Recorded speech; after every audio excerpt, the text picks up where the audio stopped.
अल्लाहुम्मा सल्लि अला सय्यिदिना मुहम्मद व अला आलि सय्यिदिना मुहम्मद मुबारक वसल्लम। अल्लाह ताला का शुक्र अदा करते हैं कि मदरसे के जलसे में कुरान करीम की तकमील की निस्बत से हम जमा हैं।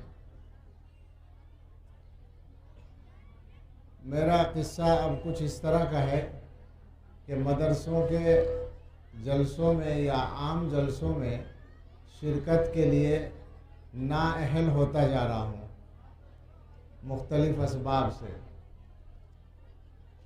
लेकिन कहीं कहीं मजबूरी भी बन जाती है शिरकत। हमारे अजीज़ जो बेटे की तरह हैं मौलाना मुफ्ती अब्दुल वली सल्लल्लाहु ताला, इन्होंने मुझसे कहा और मैंने वादा किया, इस तरह के और भी कुछ अजीज़ हैं यहाँ भी और दूसरी जगहों पर भी जिनकी कह सकता हूँ कि धौंस चलती है, वो कहेंगे तो मानना ही पड़ेगा। बैठे हैं कुछ यहाँ मोहतमिम टाइप लोग, और वली मियाँ ने तो ख़ास तौर से सआदत मंदी की इंतहा ये की कि पूरी तरह से मेरे इख्तियार पर रख दिया, छोड़ दिया, जब चाहे और जिस वक्त चाहे। एक बार वादा कर लिया फिर उसको बदल दिया, दूसरी तारीख़ दे दी। इनकी तरफ से कोई उस पर इश्काल नहीं हुआ। बहुत से लोग दावत देते हैं पाबंद करके।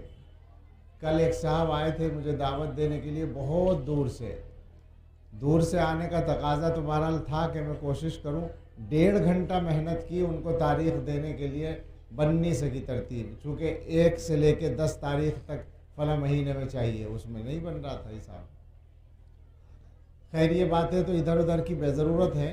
असल तो बात यह है कि जब हम जमा हुए हैं मदरसे के जलसे के उन्वान से, तो कोशिश ये करें कि यहाँ आने का हमें कुछ फ़ायदा हो,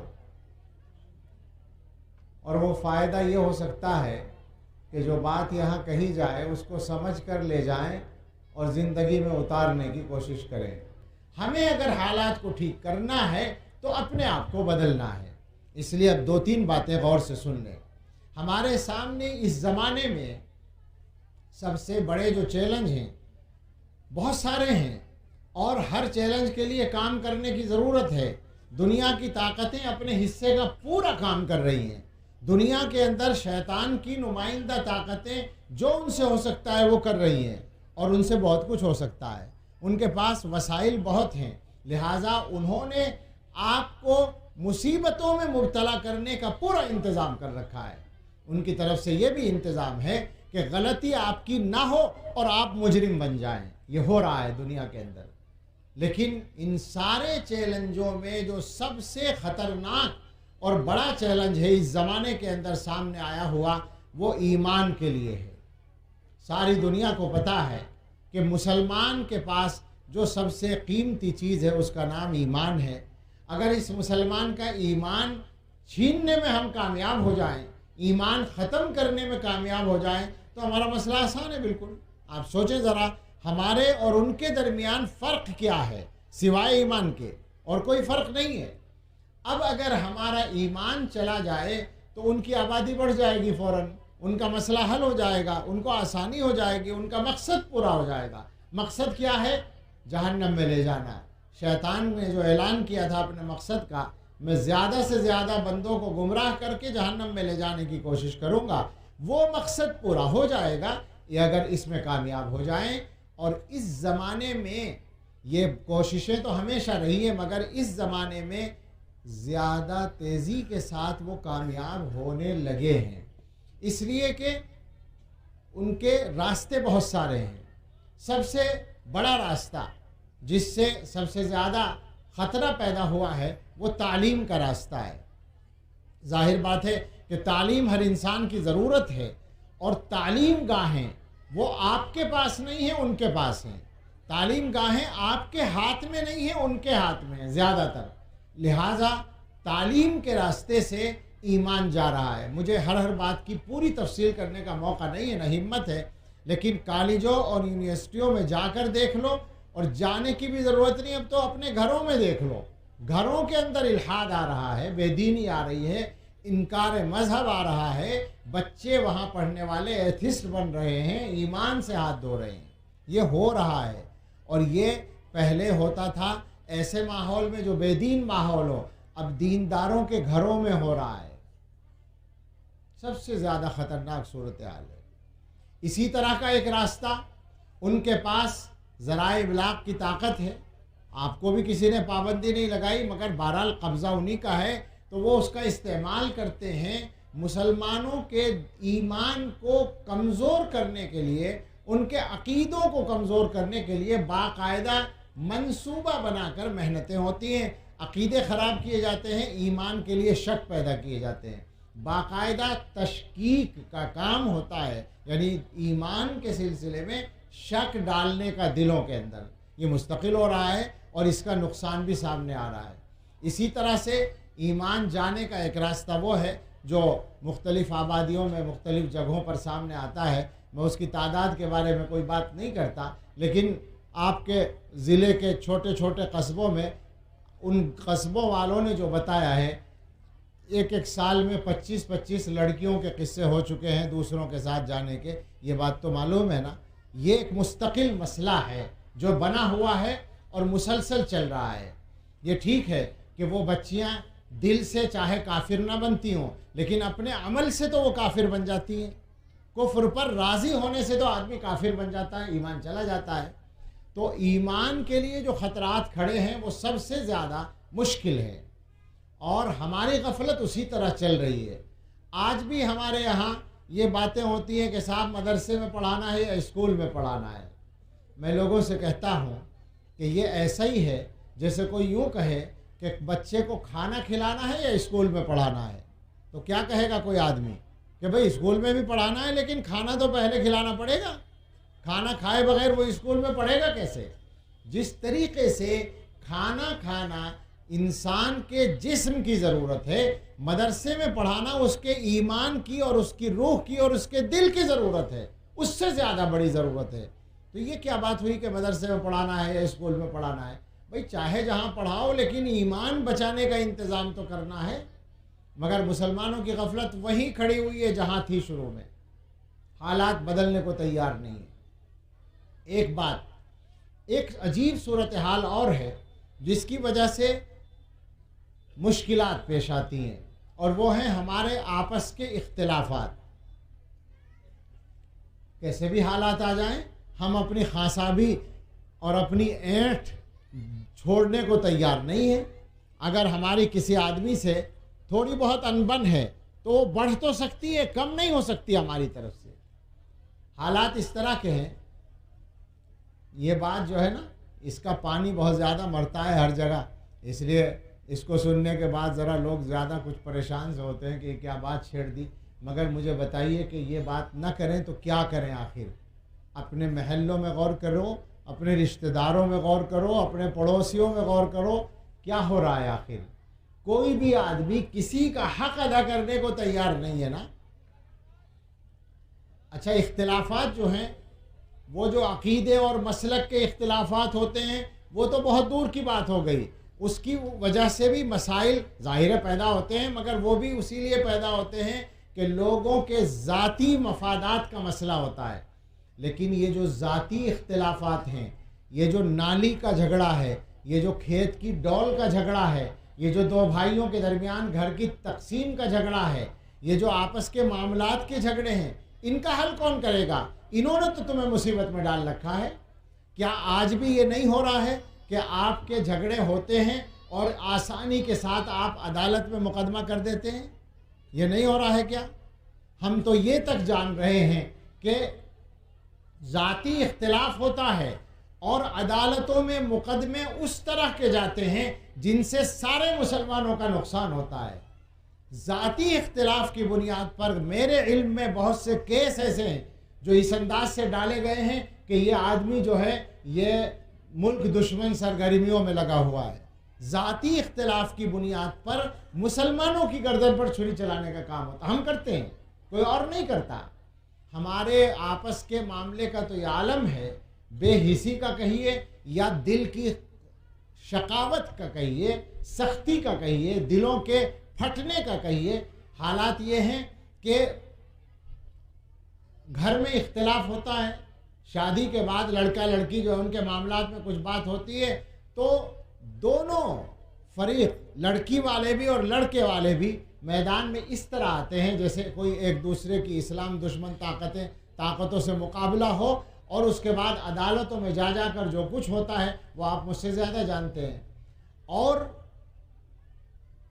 क्या क्या इस सिलसिले में बहुत ज़्यादा कहना अच्छा नहीं लगता, लेकिन हालात ये हैं कि दीनी काम करने वाले, ये ज़ाती इख्तिलाफात ही का एक हिस्सा है। ये भी यहाँ बहुत से उलमा भी मौजूद हैं, मदरसों वाले भी मौजूद हैं। मेरी बात साफ साफ सुन लें, दीनी काम करने वालों के यहाँ भी एक हिस्सा है कि ज़ाती इख्तिलाफ, वो हकीकत में कोई मिल्ली इख्तिलाफ नहीं होता ज़ाती इख्तिलाफ है, लेकिन वो मदरसे का होता है या मस्जिद का होता है या दीनी कामों का इख्तिलाफ होता है। तो उसकी वजह से भी मुसलमान इसी हिंदुस्तान के अंदर अदालतों में जाते हैं और एक दूसरे को ऐसा नुकसान पहुंचाते हैं जिसका पूरी कौम को नुकसान पहुंचता है।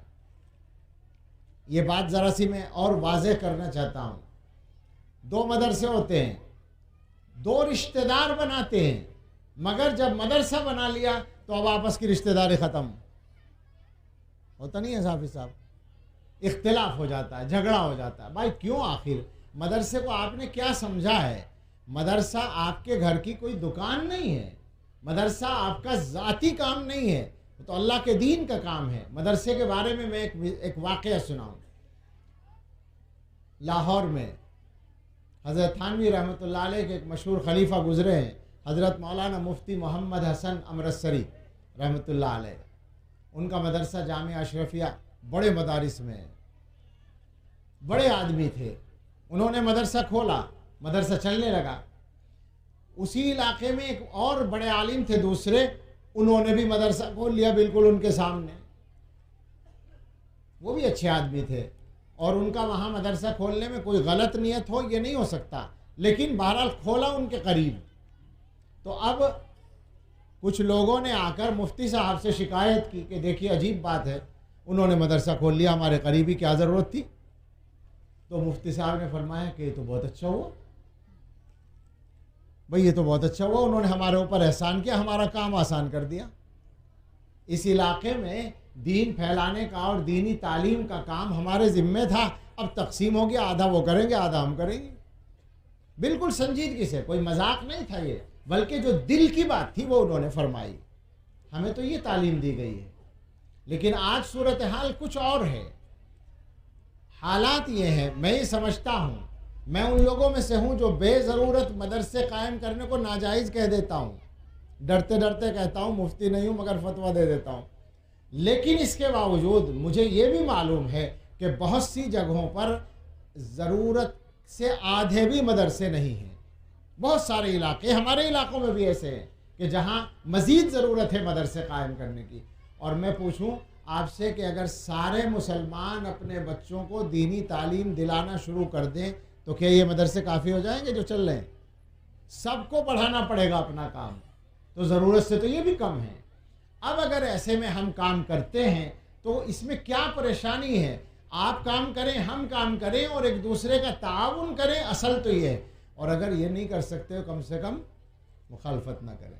इसी तरह से दीनी काम जो और भी हैं, मिसाल के तौर पर मदरसे का काम है और तबलीगी जमात का काम है, क्या लड़ाई है आखिर हमारी? भाई मैदान ही अलग अलग है, मगर साहब ये कैसे हो सकता है कि मुसलमान कोई काम करें और लड़े बगैर कर लें? मैं बहुत उर्दू में बात कर रहा हूँ, ऐसी ज़बान बोलना बहुत अच्छा नहीं लगता, सलीक़े के ख़िलाफ़ लगता है, मगर क्या करें, जब रोज़ाना मुस्तकिल तकलीफ़ दह बातें सामने आती रहें तो आदमी कहाँ तक काबू करे।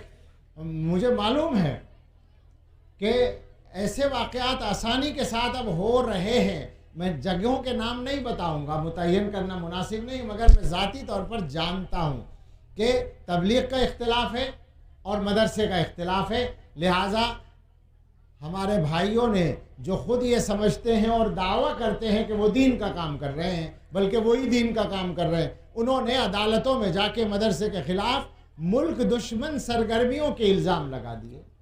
ये हो रहा है, मुझे मालूम है, वाक़यात है, ताज़ा वाक़यात हैं। ये मुसलमानों का हाल है। मैं ये कहता हूँ कि ये फ़कत तबलीगी जमात वालों या मदरसे वालों का मसला नहीं है, बल्कि ये इस मुस्लिम कौम के ईमान की कमज़ोरी का मामला है।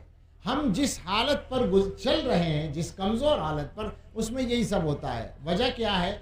वजह यह है कि हमें आखिरत की फ़िक्र नहीं है। हमने असल अपने लिए इस दुनिया की छोटी सी ज़िंदगी को समझ रखा है। हम ये समझते हैं जो इज़्ज़त है वो यहाँ मिलनी है, जो पैसा है, जो रोज़ी है, जो रोटी है, जो कुछ है वो यहाँ मिलना है। अगर यहाँ हमारी इसमें कुछ कमी आ गई इसकी वजह से, तो हमें इसकी जान ले लेनी चाहिए। हमारे लिए सबसे बड़ा मौका यही है, सबसे बड़ा मसला यही है। मुसलमान याद रखें कि दुनिया को असल समझना, दुनिया के फ़ायदे को असल समझना और आखिरत के फ़ायदे को नंबर 2 पर डाल देना, ये मुसलमान का नहीं, काफिर का नज़रिया होता है। साफ समझ लीजिए। और ये मैं अपनी तरफ से नहीं कहता, ये कुरान में है। कुरान में जगह जगह ये बात साफ लफ्ज़ों में बताई गई है कि दुनिया को मकसद बनाना काफिर का काम है, आखिरत को मकसद बनाना मुसलमान का काम है। अल्लाह के बंदो, बदलो अपने हालात को, आखिरत पे नज़र करो। हदीस में ये बात फरमाई गई कि जो आदमी अपना असल गम एक गम बना ले, आखिरत का गम, तो क्या होगा? अल्लाह ताला उसके दिल को मुतमईन कर देंगे और उसके मामलात को ठीक कर देंगे और उसको ऐसी जगह से रिज़्क देंगे कि गुमान भी नहीं होगा। और जो आदमी असल मकसद आखिरत के बजाय दुनिया को बना ले, तो अल्लाह ताला उसके मामलात को मुंतशिर कर देंगे और उसको उसी के हवाले कर देंगे, अपने मामलात खुद समेटता रहे। मुसलमानों को बहुत ज़्यादा तब्दीली की ज़रूरत है। अपने हालात में असल सोच और नज़रिया बदलने की ज़रूरत है। शायद मैं अपनी बात बहुत समझा ना सका हूँ, लेकिन यूँ समझ लें कि जो लड़ाइयाँ होती हैं, जो झगड़े होते हैं, वो क्यों होते हैं? यही समझकर तो होते हैं कि ये आखिरी मौका है, ये नहीं मिला तो मेरा नुकसान हो जाएगा। एक भाई कहता है कि एक बालिश जगह ये यहाँ तक मेरी है, वो कहता है यहाँ तक मेरी है। अगर उनमें से कोई भी तैयार हो जाए कि भाई चल एक बालिश तू ही ज़्यादा ले ले, क्या ख्याल है आपका? मर जाएगा वो, उसका घर छोटा हो जाएगा, अल्लाह ताला उसके ऊपर से अपनी नेमतों के दरवाजे बंद कर देंगे क्या? होश के नाखून लें। जब आप कुर्बानी देंगे तो आखिरत का फ़ायदा तो होगा, दुनिया में भी अल्लाह ताला की तरफ से आपको बरकतें मिलेगी। मगर अजीब है ये कौम मुसलमानों की कि इनकी सोच में आखिरत नहीं रही। वो ये समझते हैं कि ये आखिरी मौका है लेने और देने का, इसी पे मरना और मारना है। अगर आखिरत असल बन जाएगी तो इख्तिलाफ इतना नहीं होगा। जिन लोगों की नज़र आखिरत पर होती है उनके इख्तिलाफात होते हैं, मगर वो किसी हद तक नहीं पहुँचते, महदूद रहते हैं। तो एक तो गुजारिश ये है कि हम सब मिलकर माहौल को बदलने की कोशिश करें। मैं ये नहीं कहता कि झगड़े नहीं होंगे, इख्तिलाफात नहीं होंगे, होंगे, मिजाजों में फ़र्क होता है, मगर मिजाज ये बना लें कि हमें दूसरे का हक नहीं दबाना और अपने मफाद के लिए झगड़ा नहीं खड़ा करना। वो हदीस सुने, क्या शानदार बात फरमाई रसूलुल्लाह सल्लल्लाहु अलैहि वसल्लम ने। फरमाया, मन तरकल मिरा वहुवा मुब्तिलुन बुनिया लहू फिल जन्ना, और कहीं फी रबदिल जन्ना। दो आदमियों में झगड़ा होता है, एक आदमी की गलती होती है और दूसरा सही होता है, लेकिन झगड़े के बाद दोनों जिद पर अड़ जाते हैं। होना तो ये चाहिए कि जिसकी गलती है वो खुद ही पीछे अड़ जाए, मगर जिद हो जाती है तो वो हटता नहीं है। अब अगर कोई आदमी अपनी जिद को छोड़े जबकि वो गलती पर है, जिसकी गलती है वो अपनी जिद को छोड़कर झगड़ा ख़त्म कर दे, तो हुजूर फरमाते हैं उसे जन्नत में मकान मिलेगा। हालांकि उसे तो छोड़ना ही चाहिए था झगड़ा, भाई उसका तो है नहीं, वो गलती पर है, लेकिन चूंकि जिद हो गई थी, अपनी जिद को उसने छोड़ा है, तो उसका सवाब ये मिलेगा कि जन्नत पक्की हो जाएगी। वमन तरकल मिरा वहुवा मुहिक्कुन बुनिया लहू फी वसतिल जन्ना, और जो आदमी हक पर था और वो झगड़ा छोड़ दे, ये बहुत मुश्किल काम है। मेरा हक है, लेकिन झगड़े से बचने के लिए मैं अपना हक छोड़ दूं, तो फरमाया कि उसको जन्नत के बीच में जगह मिलेगी, उतना मकाम होगा। वमन अहसना या हस्सना खुलुकहु बुनिया लहू फी आलाहा, और जो अपने बर्ताव को खूबसूरत बना ले, अपने अखलाक को अच्छा बना ले, यानी अपने भाई के साथ अच्छा बर्ताव करे, उसके लिए जन्नत के आला दर्जे में मकान बनेगा। आप ईमानदारी से सोचकर बताएं, मुसलमानों के आपस के मामलात जिस तरह चल रहे हैं, उनको हुस्ने अखलाक कहा जा सकता है? ये बात समझ ले। हुस्ने अखलाक का ये मतलब नहीं है कि सलाम मुलाकात हुई तो ज़रा मुस्कुरा के सलाम दुआ कर ली, बस हो गया हुस्ने अखलाक का तकाजा। बर्ताव अच्छा करना, यह है असल हुस्ने अखलाक। और बर्ताव किसके साथ? एक वो आदमी है जो हमारे साथ अच्छा बर्ताव करता है, तो जाहिर बात है हम उसके साथ मजबूर है अच्छा बर्ताव करने पर। भाई अगर कोई हमारी मेहमान नवाजी कर रहा है, अब हम उसके साथ क्या करेंगे? लड़ाई करेंगे? जाहिर है हम उसके साथ अच्छे ही रहेंगे। खुदा न खास्ता हमारा भाई हमारे साथ अच्छा बर्ताव नहीं करता, अब उसके साथ हम अच्छा बर्ताव करें, इसको कहेंगे हुस्ने अखलाक। उलमा ने इसको समझाया। आप बीमार हुए, एक रिश्तेदार देखने नहीं आया, आना चाहिए था मगर नहीं आया, आपको शिकायत हुई, आप ठीक हो गए, बाद में वो बीमार हो गया, आपने कहा कि वो तो आया नहीं था देखने, हम भी नहीं जाएंगे। बराबरी हो गई या हुस्न अखलाक हुआ? बराबरी हो गई ना। एक आदमी से आपने कर्ज मांगा, उसके पास पैसा था, वो दे सकता था, नहीं दिया। कुछ अरसे के बाद अल्लाह का करना ऐसा हुआ, उसे ज़रूरत पड़ गई और आपके पास पैसा है, आपने कहा हमारी ज़रूरत में काम नहीं आया था, अब हम भी नहीं देंगे। क्या हुआ? ये बराबरी, मुकाबला, तबादला, हुस्न अखलाक नहीं हुआ। एक आदमी आप एक आदमी के यहाँ मेहमान बने, उसने आपकी ज़ियाफ़त ढंग से नहीं की, अच्छा बर्ताव नहीं किया, कुछ दिनों के बाद वो आपके घर आ गया, आपने कहा मैं बताऊंगा इसको, इसने मेरे साथ अच्छा नहीं किया था, मैं भी नहीं करूंगा। क्या हुआ? बराबरी हुई, तबादला हुआ, हुस्न अखलाक नहीं हुआ। और शरीयत में, कुरान और हदीस में जहाँ भी आया है, हुस्न के लफ्ज़ के साथ आया है, हुस्न अखलाक। तो करना ये है कि आपको वो देखने नहीं आया था, मगर वो बीमार हो जाए तो आप उसे देखने जाएं। उसने आपको कर्जा नहीं दिया था, अब वो आपसे मांग रहा है, आप दे सकते हैं तो उसको ज़रूर दें। उसने आपकी ज़ियाफ़त नहीं की थी, वो मेहमान बन जाए तो आप ज़ियाफ़त करें। यह है मोमिन का किरदार, यह है मुसलमान का किरदार। और ये किरदार जब मुसलमान ज़िंदा कर लेता है तो दुनिया में कोई ताकत उसकी इज़्ज़त को ख़त्म नहीं कर सकती। हमेशा याद रखें इस बात को। असल किरदार ये है। हमने अपने बुज़ुर्गों के जो हालात पढ़े हैं, रसूलुल्लाह सल्लल्लाहु अलैहि वसल्लम और हज़रात सहाबा किराम की तो बात ही क्या है। उनके किरदार, उनके वाक़यात वो तो उस दर्जे पर हैं कि अल्लाह हमें उसके इत्तिबा की तौफ़ीक़ दे, ये दुआ ही करते हैं। लेकिन अपने करीबी ज़माने के बुज़ुर्गों के जो हालात हैं उनमें हमें ये मिलता है। शेखुल इस्लाम हज़रत मदनी रहमतुल्लाह अलैह के हालात आप लोगों ने भी पढ़े या सुने होंगे कि बहुत सारे लोग ऐसे थे जिनके बारे में मुतअय्यन तौर पर मालूम था उनको कि इन्होंने मुझे गालियाँ दी हैं, मुझे मेरी बेइज्जती में हिस्सा लिया है, मेरी दुश्मनी की है, लेकिन वो अपनी तरफ से उनको माफ़ करके उनके लिए दुआएं करते थे। ये बार बार के वाक़यात हैं। और वो वाक़या जो बैतुल खला साफ़ करने का है ट्रेन का, वहाँ भी एक मुखालिफ का किस्सा मौजूद है। ट्रेन में सफ़र कर रहे थे और एक जवान कोई था सामने बैठा हुआ, वो गया इस्तिंजे के लिए मगर फ़ौरन वापस आ गया मुंह बनाए हुए। शायद उसने कह भी दिया कि बहुत गंदा हो रहा है। हज़रत मदनी रहमतुल्लाह अलैह उठे और कुछ चीज़ें जो कुछ वहाँ मिला साफ़ करने के लिए वो चीज़ें उठाकर और बैतुल खला को साफ़ करके धो के वापस आए। और फिर उससे कहा कि शायद आपको ज़रूरत थी, आप गए थे, लेकिन मैंने देखा है वो साफ़ है, आप जा सकते हैं। तो ये वाक़या तो हो गया।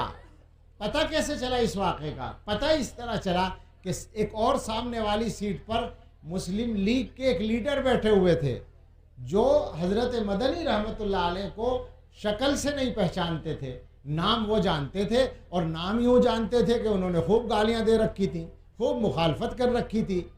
जब उन्होंने ये देखा कि इस मौलाना साहब ने ये काम किया कि एक आम लड़के के लिए बैतुल खला जाकर साफ़ किया, तो वो मुतासिर हुए और उन्होंने पूछा कि मौलाना आपका नाम क्या है? तो हज़रत ने बताया हुसैन अहमद। उन्होंने कहा मौलाना हुसैन अहमद मदनी आप? उन्होंने कहा जी हाँ। तो वो एकदम पैरों में पड़ गया और रोने लगे और माफ़ी मांगने लगे। हज़रत ने फरमाया भी क्या बात है, आप ये क्या कर रहे हैं? तो उन्होंने कहा कि मैं फ़लाँ हूँ और मैंने आपकी शान में बहुत गुस्ताखियाँ की हैं, लेकिन आज आपका ये किरदार देखकर मुझे समझ में आया कि आप किस मकाम पर हैं ईमान के और अखलाक के, मैं माफ़ी चाहता हूँ। उन्होंने माफ़ी मांगी। इस तरह इस वाक़े का पता चला, अपने आप थोड़ी बताया हज़रत ने आकर। तो कहने का मतलब ये है कि हमें जो बर्ताव लोगों के साथ करने का हुक्म है वो बराबरी का नहीं है, वो तबादले का नहीं है, बल्कि आला किरदार अदा करने का हुक्म है। ज़रूरत इसकी कि हम अमलन इसको इख्तियार करें, कोशिश करें। मेरे भाइयों, कर सकते हो। इस ज़माने में भी कुछ अल्लाह के बंदे मौजूद हैं जो ये करते हैं, आप भी कर सकते हैं। लोग बुरा करते हैं मगर वो उनके साथ अच्छा करते हैं। लोग बुराइयां करते हैं मगर वो उनकी बुराइयां नहीं करते। लोग नुकसान पहुंचाने की कोशिश करते हैं मगर वो किसी को नुकसान पहुंचाने की कोशिश नहीं करते। और मैं बताऊं आपको इसका फ़ायदा क्या होता है। मैं अपने उलमा हजरात से तो ख़ास तौर से कहूँगा, इसको गिरा में बांध लें। इसका फ़ायदा ये होता है कि अल्लाह ताला ऐसी इज़्ज़त अता करते हैं जिसे कोई ख़त्म नहीं कर सकता।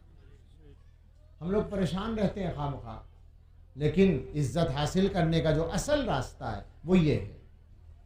तो ये बात ज़रा वजाहत की तरफ में चला गया। मुझे अर्ज़ ये करना था कि मुसलमानों के जो इस ज़माने में मामलात हैं, जिन्होंने ज़्यादा मुसीबतें खड़ी कर रखी हैं, वो इख्तिलाफ़ात का भी मसला है। और इख्तिलाफ़ होना बुरा नहीं है, इख्तिलाफ़ को हद से आगे ले जाना बुरा है। और अपनी ही बात को हमेशा सही समझना, दूसरे की बात को हमेशा गलत समझना और उसको नुकसान पहुंचाने की कोशिश करना, दीनी कामों के सिलसिले में तो इसकी कोई गुंजाइश ही नहीं है। अरे भाई, आप दीन का काम कर रहे हैं, आपके घर का काम नहीं है। अल्लाह के लिए अगर आप कर रहे हैं तो कोई झगड़ा नहीं होगा, कोई लड़ाई नहीं होगी। हमारे सामने ये वाक़यात भी हैं। यहाँ तबलीगी जमात का काम करने वाले भी कुछ साथी ज़रूर होंगे और मदरसों वाले तो नज़र ही आ रहे हैं। सुने वाक़या, शेखुल इस्लाम हज़रत मदनी रहमतुल्लाह अलैह थे और हज़रत मौलाना इलियास साहब कांदनवी रहमतुल्लाह अलैह, दोनों हयात थे। खतौली मुजफ्फरनगर में तबलीगी जलसा, जब उस ज़माने में जलसा भी कह देते थे, तबलीगी इज्तिमा तय हुआ और उसमें मौलाना इलियास साहब का आना तय हो गया। और उसी तारीख़ में इत्तेफाक से जमीयत उलमा का जलसा भी तय हो गया और उसमें शेखुल इस्लाम हज़रत मदनी रहमतुल्लाह अलैह का आना तय हो गया। मगर दोनों को पता नहीं कि हमारी उसी तारीख़ में इनका भी जलसा है। दोनों पहुंच गए खतौली। वहाँ पहुँचने के बाद पता चला, हज़रत मदनी रहमतुल्लाह अलैह को पता चला कि जमीयत के जलसे में मैं आया हूँ, मगर दूसरी जगह पे तबलीग का जलसा भी है और मौलाना इलियास को उसमें तकरीर करनी है। तो हज़रत ने फरमाया कि मौलाना इलियास साहब तबलीगी तकरीर करने के लिए आए हैं, तो तुमने आज क्यों जलसा रखा है? जाओ, सब जाओ, उनकी तकरीर सुनो। ये हिदायत दे के हज़रत स्टेशन चले गए ट्रेन पे बैठने के लिए। उधर मौलाना इलियास साहब ने ऐलान किया कि मुझे अभी पता चला है कि यहाँ जमीयत का भी जलसा है आज और उसमें हज़रत मदनी आ रहे हैं। तो अगर ऐसा है तो ये नहीं हो सकता कि इलियास यहाँ तकरीर करे। चलो हम सब चलते हैं, मैं भी चलता हूँ, हज़रत मदनी की तकरीर सुनेंगे। वो उधर से चले और ये इधर से चले, पूरा मजमा। रास्ते में पता चला कि उधर का भी जलसा मुलतवी हो गया और इधर का भी जलसा मुलतवी हो गया। मगर आप मुझे बताएं, क्या उन लोगों को जलसा करने से ज़्यादा सवाब नहीं मिला होगा? क्या किरदार है आखिर ये? जब काम अल्लाह के लिए किया जाता है तो यही किरदार होता है।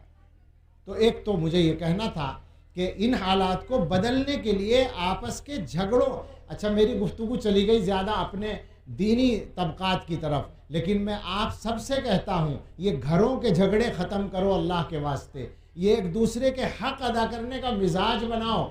शौहर बीवी का झगड़ा हो जाता है, जो ताकतवर है वो नुकसान पहुँचा देता है आसानी के साथ। मेरे इल्म में अजीब अजीब किस्से आते हैं, तरह तरह के वाक़यात हैं। जी नहीं चाहता, शर्म आती है बयान करते हुए। बस मैं ये कहता हूँ कि घरों के हालात को सुधारो, बीवियों के साथ अच्छा सलूक करो, और जो बीवियाँ ताकतवर हैं वो शौहरों के साथ अच्छा सलूक करें। ये भी कहना पड़ेगा। दुनिया के अंदर सब तरह के लोग मौजूद हैं। इसी ज़माने में अच्छे घर भी मौजूद हैं, अच्छा सलूक करने वाले भी मौजूद हैं। हाफिज़ साहब की इजाज़त हो तो इन्हीं की बात सुना दूँ। ये बैठे हैं हमारे बुज़ुर्ग हाफिज़ रफ़ीक साहब दामद बरकत। जब ये सामने ही है तो सुना ही देता हूँ नाम लेकर। इनकी अहलिया मोहतरमा का इंतकाल हुआ, मुझे नहीं पता चला। 2 महीने के बाद इनकी तशरीफ़ आवरी हुई देवबंद। साथ वालों ने बताया कि हाफिज़ साहब की अहलिया मोहतरमा का इंतकाल हो गया। मैंने कुछ ताज़ियत के अल्फाज कहे तो हाफिज़ साहब आप दीदा हो गए। तो मुझे ज़रा सा ताज्जुब हुआ कि ज़्यादा असर है। मैंने कहा आपकी तबीयत पे बहुत असर है। तो इन्होंने ये फरमाया कि 58 साल साथ रहा। 58 ही कहा था आपने? 58 साल साथ रहा। इस लंबी मुद्दत के बारे में मैं सोचता हूँ कि कोई ऐसा वाक़या याद आए जब उस अल्लाह की बंदी ने मुझे तकलीफ़ पहुँचाई हो ताकि मेरा गम कुछ कम हो जाए, मगर कोई वाक़या याद नहीं आता तकलीफ़ पहुँचाने का। ये बैठे हैं, इनके घर का है ये किस्सा, इनकी माँ का किस्सा है। अब मैं ये कहता हूँ कि जिस अल्लाह की बंदी को 58 साल में ऐसा वाक़या नहीं पेश आया कि वो शौहर को तकलीफ़ पहुँचाए, तो क्या शौहर ने उसे तकलीफ़ पहुँचाई होगी? दोनों तरफ से होगा ना मामला। ये यानी कोई तारीख़ के वाक़यात नहीं, यहीं मौजूद हैं, इसी ज़माने में मौजूद हैं। क्यों नहीं हम ठीक हो सकते? क्यों हमारे घरों में ये नहीं हो सकता? सोचें ज़रा, बदलिए अपने घरों के माहौल को। जब आप एक घर में हैं तो अब वो घर हमेशा आबाद रहना चाहिए। मत करिए झगड़े, मत ले जाइए अदालतों में मुकदमे, मत करिए आपस में छोटे छोटे मामलात की शिकायतें, आपस में हल कीजिए मामलात को। आप भी मुसलमान हैं, आप भी इंसान हैं, आप अपने मसाइल को हल कर सकते हैं। आपस के जो कारोबारी झगड़े हैं, ज़मीन जायदाद के झगड़े हैं, उनको ख़त्म कीजिए ये सोचकर कि अगर इसका हक मेरी तरफ आ गया तो क़यामत के दिन मुझे देना पड़ेगा और मेरे पास देने के लिए कोई ज़मीन और पैसा नहीं होगा, अपनी नेकियां देनी पड़ेंगी। ये सोचकर मामला करो अल्लाह के बंदो। किस चक्कर में पड़े हो कि 1 गज ज़मीन मुझे मिल जाए? क्यों झगड़ा करते हो इसके लिए? और फिर इन हालात में मुसलमानों के झगड़े अदालतों में जाते हैं। मालूम है आपको क्या होता है अदालतों के अंदर? अदालतों का माहौल इस वक्त ये है कि वहाँ बैठे हुए जो इंसाफ के ज़िम्मेदार हैं, उनमें एक ख़ासी तादाद ऐसे लोगों की है जिनकी सोच ये है कि अगर ये मुसलमान शक्ल का आदमी आ रहा है तो उनको गुस्सा आ जाता है, उनको बुरा लगता है। वो ये समझते हैं कि ख़राब आदमी आया है। और ये हमने बनाया है अपना माहौल, हालात हमने बनाए हैं। मुकदमे हमारे ज़्यादा हैं, आबादी हमारी कम है। अस्पतालों में हम ज़्यादा है, आबादी हमारी कम है। जेलों में हम ज़्यादा है, आबादी हमारी कम है। जेलों में होने के बारे में तो बाज़ हज़रात ने सही कहा कि बेकसूर ज़्यादा हैं, इसलिए ज़्यादा है। जेलों में जाने में तो ये मामला है, लेकिन मुकदमे ले जाने पे तो कोई मजबूर नहीं करता, वो तो हम खुद लेकर जाते हैं। कौन कहता है हमसे? हम आपस में मामलात को क्यों नहीं ठीक कर सकते? तो ये ख़ास चीज़ है कि अपने आपस के मामलात को ठीक करें। मैं आपसे कह रहा हूँ, इस छोटे से कस्बे में बैठकर कह रहा हूँ, लेकिन ये मामलात सारी दुनिया के मुसलमानों के हैं और हर जगह यही मुसीबत नाजिल हुई है। ठीक करें अपने मामलात को। और उससे पहले मैंने ईमान की बात कही। ईमान के सिलसिले में अपनी गफलत को दूर करें। ये समझ लें कि सबसे बड़ा मसला ईमान पर जीना और ईमान पर मरना है, और उसका सबसे मजबूत ज़रिया ये अल्लाह के दीन की तालीम है। कुरान करीम के सिलसिले में, दीन की तालीम के सिलसिले में जो हालात हैं वो बड़े तशवीशनाक हैं। अगर मैं यहाँ इस मजमे में पूछना शुरू करूँ एक एक आदमी से, तो आधे से ज़्यादा आदमी, मैं ज़रा हल्का करके कहता हूँ बात को, आधे से ज़्यादा आदमी वो मिलेंगे जो कुरान पढ़े हुए नहीं होंगे। जबकि इस मजमे में अक्सरियत नमाजी लोगों की है, टोपी वालों की है, बड़ी तादाद दाढ़ी वालों की है, लेकिन आधे से ज़्यादा यहाँ मिलेंगे जो कुरान पढ़े हुए नहीं होंगे। वैसे हम कहने को बड़े अच्छे लोग हैं, बड़े शानदार लोग हैं, बड़े घरानों के लोग हैं, बड़े ख़ानदानों के लोग हैं, बड़े दीनदार लोग हैं, बड़े ऐसे हैं और बड़े वैसे हैं, बस खामखा बड़े बने हुए हैं, हकीकत कुछ भी नहीं है। अपने मुँह मियाँ मिट्ठू बनते रहें, अपने आप को ठीक ना करें, कैसे काम चलेगा? कुरान करीम के सिलसिले में जो ये गफलत है, इसे पहली फुर्सत में दूर करना पड़ेगा। मदरसे के जलसे में बैठे हैं, इसलिए तालीम के बाब में आपको एक ख़तरे से आगाह करना ज़रूरी है। वो ख़तरा कोई नई बात नहीं, उलमा जानते हैं, आप भी जानते हैं, बहुत से लोग। इस वक्त आने वाले वक्त में हिंदुस्तान में जो तालीमी निज़ाम नाफिज हो रहा है, हो चुका है समझिए, यानी मामलात मंजूरी की हद तक वो हो चुका है, तफसीलात उसकी नाफिज होने जा रही हैं। उसका हाल ऐसा है कि मैं ये समझता हूँ कि बच्चा स्कूल से पढ़ के आएगा तो माँ बाप मजबूर होंगे बच्चे से ये कहने पर कि स्कूल से आए हो, लिहाजा एक दफ़ा कलमा पढ़ लो, पता नहीं तुम्हारा ईमान बाकी रहा या नहीं। मैं सच कह रहा हूँ, वैसे ही नहीं इल्ज़ाम लगा रहा हूँ। तालीमी वो जो तालीमी पॉलिसी का मुसव्वदा वो मैंने देखा है और उस मौजू पर उलमा से और उसके वाकिफ़ीन से गुफ्तगू की है। उसकी रोशनी में मैं आपसे कह रहा हूँ कि जो तालीमी पॉलिसी नाफिज होने जा रही है इस हिंदुस्तान में, उसके बाद ये हो सकता है कि रोज़ाना बच्चे का ईमान नया कराना पड़े, तजदीद ईमान करानी पड़े। ईमान इतना ख़तरे में आ रहा है। तो अगर हम लोग होश के नाखुन नहीं लेंगे तो हमारा क्या हाल होगा। और फिर कुरान करीम की तालीम, उसमें अल्लाह के बंदो सारे फ़ायदे ही फ़ायदे हैं। आखिरत के फ़ायदे तो इंशाअल्लाह आखिरत में मिलेंगे, दुनिया के अंदर फ़ायदे हैं। कुरान पढ़ने से जो बरकतें आती हैं, मैंने बाज़ जगह लोगों से कहा, 3 चीज़ों के लिए बहुत परेशान हो, बीमारियों से परेशान हो, और साहब रोज़गार के सिलसिले में परेशान हो, है ना, और असरात। हर घर में एक किस्सा है कि जी असर हो गया, झपटा है, क्या झपटा भी बोलते हैं ना, किसी ने कुछ करा दिया। और माशाल्लाह इस ख्याल को पुख्ता करने वाले बहुत सारे बैठे हुए। उनके पास जाने के बाद एक आदमी जो ऐसा मिल जाए कि उसको वो इनकार कर दें कि कुछ नहीं है। मेरे वालिद साहब रहमतुल्लाह अलैह ने एक मरतबा एक नाबीना हाफिज़ साहब मदरसे में पढ़ाते थे, उनके पास अपना कुर्ता भेजा कि इसको देख कर बताएँ। ये अपना नाम नहीं बताया कि देख कर बताएँ। हाफिज़ साहब ने देख कर बताया कि जादू है। उसके बाद अब्बा ने अपनी दरसगाह का जो सबसे सेहतमंद लड़का था, 17-18 साल का, उससे कहा कि तू कुर्ता उतार। उसका कुर्ता भेजा हाफिज़ साहब के पास। हाफिज़ साहब ने बता दिया जादू है। मुझे कुछ भी नहीं था। वालिद साहब तो चलिए बीमार भी रहते थे, तो फिर उनको बुलाया हाफिज़ साहब को और उनसे कहा कि हाफिज़ साहब, पहला कुर्ता जो गया था वो तो मेरा था और मैं बीमार भी रहता हूँ, तकलीफ़ें रहती हैं, तो मेरे बारे में ये समझा जा सकता है कि मेरे ऊपर कोई करा दे, कोई हासिद भी हो सकता है मेरा। लेकिन दूसरा जो कुर्ता था ये फ़लाँ लड़के का था, आप भी जानते होंगे, और ये बिल्कुल नौजवान सेहतमंद लड़का, इसे कोई बीमारी नहीं है, इसे भी आपने जादू बता दिया। शर्मिंदा हुए बेचारे। मकसद यही था कि कुछ एहसास हो, इस्लाह करना मकसद था। तो खैर मैं ये कहता हूँ कि परेशान हैं मुसलमान किससे? बीमारियों से।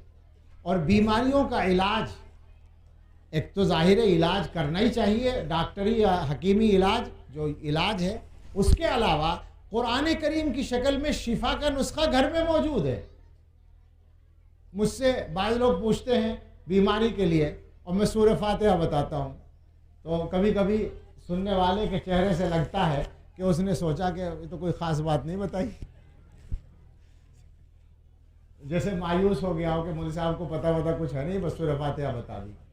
तो ये तो सही है कि मुझे कुछ पता नहीं है, मगर इतना मुझे ज़रूर पता है और बिल्कुल सही पता है कि दुनिया में अगर कोई इलाज दवाओं से हटकर सबसे ज़्यादा ताकतवर इलाज हो सकता है तो वो सूरह फातिहा है, इसलिए कि उसको हदीस में शिफा कहा गया है।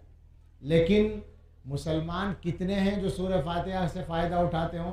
इस मजमे में पूछ लूँ, एक दफ़ा मैंने ऐसे ही पूछा मजमे में कि भाई कोई है जो सूरह फातिहा पढ़कर पानी पे दम करके मरीज़ों को अपने घर में पिलाता, अपने घर के मरीज़ों को? तो एक बड़े मियाँ ने हाथ उठाया कि मैं करता हूँ। पूरा मजमा खामोश रहा। यहाँ पूछूँ, यहाँ भी यही निकलेगा। कौन है जो सूरह फातिहा पढ़ के फ़ायदा उठाने की कोशिश करता हूँ? बीमारियों से परेशान है, कुरान नहीं पढ़ेंगे, शिफा का नुस्खा घर में मौजूद है मगर नहीं पढ़ेंगे साहब, कुरान नहीं पढ़ेंगे, बाकी सब कुछ कर लेंगे, तावीज़ करा लेंगे, फलां करा लेंगे, कुरान खुद नहीं पढ़ेंगे। इसी तरह रोज़गार के लिए परेशान है, रोज़गार की बरकत के लिए भी कुरान है। और रोज़गार की बात अगर आई है तो एक बात मैं और कह दूं मैं मुतफर्रिक सी बातें कर रहा हूँ। मैंने कहा पहले ही, अब तकरीर वकरीर भूल गए, बातें करना रह गया। तो कारोबार और रोज़गार की बात है, तो रोज़गार के मसले में अपने मुसलमान भाइयों से ख़ास तौर से कहना है, मेहनत करो। हम में बहुत सारे लोग मेहनत भी करते हैं, लेकिन बहुत बड़ी तादाद वो है जो मेहनत में कमी करती है और परेशान रहती है। बहुत से जवान हैं कि साहब वो कोई मुलाजमत नहीं मिल रही। अरे भाई, मुलाजमत नहीं मिल रही तो कोई कारोबार कर लो, कुछ कर लो, मेहनत करो, अपने काम में मेहनत करो, वक्त ज़ाय ना करो। सुबह से शाम को ड्यूटी से जब वापस आए तो अब उसके बाद 4 घंटे होटल पे ना बिताओ, 4 घंटे दोस्तों में ना ज़ाय करो, अपना काम करो। इस ज़माने में तो घर में बैठकर कमाना भी मुमकिन हो गया कंप्यूटर की बरकत से। घरों में बैठकर बहुत सारे लोग काम करते हैं और पैसा कमाते हैं। तो मेहनत करें और पैसे को महफूज करें, फजूल खर्ची से बचें, नाजायज़ कमाने से भी बचें और नाजायज़ खर्च करने से भी बचें। एक बात जो अजीब नई सी लगती है, जगह जगह मैं सुनाता हूँ, मेरा जी चाहता है कि बिल्कुल आम हो जाए। आम बयानात में मैंने किसी से नहीं सुनी, लेकिन अपने बड़ों से ये हदीस सुनी। मैंने मकान के लिए जब ज़मीन ली देवबंद में, तो एक ज़मीन बेच कर ली थी बिजनौर में। तो हज़रत वहाँ रियासत अली साहब रहमतुल्लाह अलैह ने फरमाया कि भाई ये तुमने अच्छा किया कि ज़मीन के पैसे आए तो ज़मीन ले ली, इसलिए कि हदीस में ये बात है। अब आप सोचें कि हदीस में ये बात भी मौजूद है। अल्लाह के रसूल सल्लल्लाहु ताला अलैहि वसल्लम ने इस उम्मत को कितना सिखाया है, उसका ये नमूना है। फरमाते हैं, मम बाअ अर्दन औ अकारन वलम यश्तरी मिसलहु काना कमिनन अल्लाह युबाअक लहु फीही। जो आदमी कोई ज़मीन या जायदाद बेचे और ज़मीन जायदाद ही ना खरीदे, ज़मीन बेच के ज़मीन ही ना खरीदे, तो वो इसका मुस्तहिक है कि उसे बरकत न दी जाए। ये हुजूर फरमा रहे हैं। बताइए तजर्बा है या नहीं? आम तौर पर यह हो रहा है हमारे मुसलमान भाइयों के यहाँ, ज़मीनें बिकती हैं और अलल्ले तलल्ले सारा पैसा ख़त्म हो जाता है। बहुत ज़्यादा किसी ने तीर मारा तो मकान बना लिया ज़मीन बेच के, तो चलो कुछ लग गया। लेकिन अक्सर ये हो रहा है, ज़मीन बेची और शादी कर ली। शादी करने का मतलब क्या होता है? पैसे में आग लगाना। ज़मीन बेची और यूं ही खामखा कोई कारोबार कर लिया बग़ैर समझे, और कुछ दिनों में वो कारोबार ख़त्म हो गया। मैंने जो लफ्ज़ कहा है ना, बग़ैर समझे, ये जानबूझ के कहा है। कोई भी काम करो तो उसको सीख कर करो, समझ कर करो, इंशाअल्लाह आसानी रहेगी। असबाब की दुनिया है, तकदीर तो अल्लाह के हाथ में है, रोज़ी भी अल्लाह की तरफ से मुकर्रर है, मगर सबब सही तौर पर इख्तियार करना भी ज़रूरी है। तो रोज़गार के लिए परेशान है, कुरान पढ़ो, बरकत आएगी।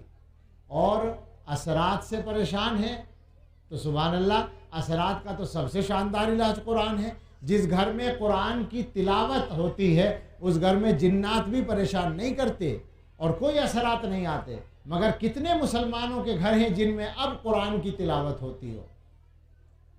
मुझे अपनी बात समेटनी चाहिए, आपको भी देर हो गई और काफ़ी बातें मुतफर्रिक़ किस्म की हो गई। मुझे ये कहना है कि सबसे बड़ा मसला भी समझ लें, ईमान का मसला है, और मामलात और हालात को ठीक करने की जिम्मेदारी जो हमारे करने के काम हैं वो हमारे ऊपर आती है। हमें अपने आप को ठीक करना है। दुनिया के हालात हमारे हाथ में नहीं हैं। हमारी जो खराबी है, जो ऐब है, वो ये है कि हम अपने करने के काम की फिक्र नहीं करते, जो दूसरों के करने के काम हैं उन पर ध्यान देते हैं। यानी हमें इसकी फ़िक्र है कि फ़लाँ मुल्क का बादशाह सही हुकूमत नहीं चला रहा। यह है ना, जब हम चंद मुसलमान बैठते हैं तो क्या करते हैं? सऊदी अरब का बादशाह, कतर का बादशाह, इमारात का बादशाह, फ़लाँ जगह के हाकिम, फ़लाँ जगह के सदर, फ़लाँ जगह का वज़ीर आज़म ये कर रहा है, वो कर रहा है, उनकी पॉलिसियों पर बात करते हैं। आपके बातें करने से क्या हो जाएगा? क्या उनका काम ठीक हो जाएगा? वो ठीक शुरू कर देंगे काम करना। लेकिन आप बताएं, वो अपनी हुकूमत ठीक नहीं चला रहे, आपकी जो छोटी सी हुकूमत अपने घर में है उसको आप ठीक चला रहे हैं। वो जो 5 आदमियों पर आपकी हुकूमत है, आप उसमें इंसाफ कर रहे हैं। मैं तो ये देख रहा हूँ कि मुसलमान औलादों में इंसाफ नहीं कर रहे। हालात इस हद तक ख़राब हैं। और औलाद के साथ तो चलो फिर भी अक्सर लोगों को मोहब्बत तो सबको होती है और अक्सर लोग कुछ ठीक ही कर लेते हैं, लेकिन औरों के साथ, भाई बहनों के साथ, बीवियों के साथ, शौहरों के साथ, माँ बाप के साथ, रिश्तेदारों के साथ, तिजारत के पार्टनरों के साथ कौन इंसाफ कर रहा है? सोचें ज़रा।